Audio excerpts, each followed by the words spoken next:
এবারের আইপিএলে তৃতীয় সর্বাধিক দাম উঠেছে ভেঙ্কটেশ আইয়ারের। 23 কোটি 75 লাখে তাকে কিনে নেয় Kolkata night Riders.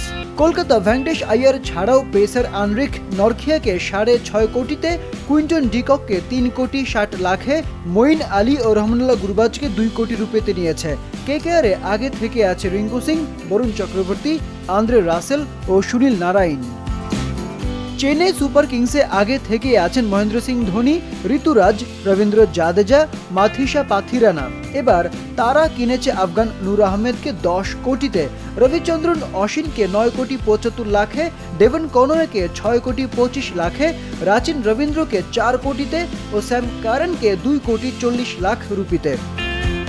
Delhi Capitals ধরে রেখেছিল অক্ষর প্যাটেল, কুলদীপ যাদব, থ্রিস্টান স্টাবস ও লোকেশ রাহুলকে। অজি পেসার মিচেল স্টার্ককে দিল্লি ক্যাপিটালস কিনে নেয় 11 কোটি 75 লাখে, নটরজনকে 10 কোটি 75 লাখে। এছাড়া তারা দলে ভিড়িয়েছে হ্যারি ব্রুককে 6 কোটি 25 লাখে, ফাফ ডুপ্লেসিকে 2 কোটি রুপিতে। গুজরাট টাইটান্স দলে আগে থেকে আছেন রশিদ খান, শুভমান গিল ও জস বাটলার। এবার তারা কিনেছে মোহাম্মদ সিরাজকে 12 কোটি 25 লাখে, কাগিজো রাবাদাকে 10 কোটি 75 লাখে, ওয়াশিংটন সুন্দরকে 3 কোটি 20 লাখে ও করিম জানাতকে ভিত্তিমূল্য 75 লাখ রুপিতে। লখনৌ সুপার জায়ান্টস ধরে রেখেছিল নিকোলাস পুরান, ময়নাক যাদব ও রবি বিষ্ণয়কে।